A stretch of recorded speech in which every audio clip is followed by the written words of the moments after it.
ഇന്ന് ഞാൻ മുടി വെട്ടി വന്നപ്പോൾ അമ്മച്ചിക്ക് ഒത്തിരി ഇഷ്ടമായി. പണ്ട് അമ്മച്ചി ഇങ്ങനെയാണ് ഒരു സൈഡിലേക്ക് പകുത്ത് ചീകി വെച്ചിട്ട് സ്കൂളിലേക്ക് വിടുക. അപ്പോൾ അമ്മച്ചിയുടെ കൺട്രോളിൽ നിന്ന് മാറിയതിന് ശേഷം അന്നത്തെ സ്റ്റൈല് പ്രകാരം എല്ലാം മുടി ഇങ്ങനെ മേലേക്ക് ചീകി വെക്കും. അപ്പം നെറ്റി വലുതാകുമ്പോൾ അമ്മച്ചി പറയും ആ മുടി ചീകുന്ന സ്റ്റൈല് മാറിയതുകൊണ്ടാണ്. ഇന്നെന്തോ മുടിയൊക്കെ വെട്ടി വന്നപ്പോൾ അദ്ദേഹം അതിങ്ങനെ ചെരിച്ച് ചീകി ഇങ്ങനെ വിട്ടു.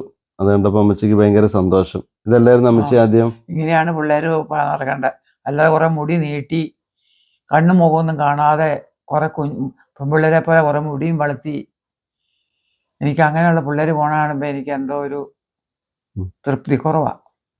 1ാം ക്ലാസ് മുതൽ ഇങ്ങനെയല്ലേ വിട്ടുകൊണ്ടിരുന്ന പണ്ട്? അങ്ങനെ പോകുമ്പോ തലമുടി മുഖത്തേക്ക് നോക്കിയ ഒരു ഐശ്വര്യമുണ്ട്. നല്ല അനുസരണത്തിന് വളരെ മക്കളാന്ന് തോന്നുന്നു. സത്യത്തിൽ ഇന്ന് മുടി വെട്ടിയപ്പോൾ കുറച്ച് കൂടുതൽ മുടി എടുത്തു പോയി. അപ്പോൾ മുടിയൊക്കെ കൊഴിഞ്ഞു തുടങ്ങുന്നതുകൊണ്ട് ഒന്ന് ചെരിച്ച് ചീകി. അത് അമ്മച്ചിക്ക് ഏറെ ഇഷ്ടമായി. അമ്മച്ചിയുടെ പഴയ സ്റ്റൈലായി എന്നാ പറയുന്നത്.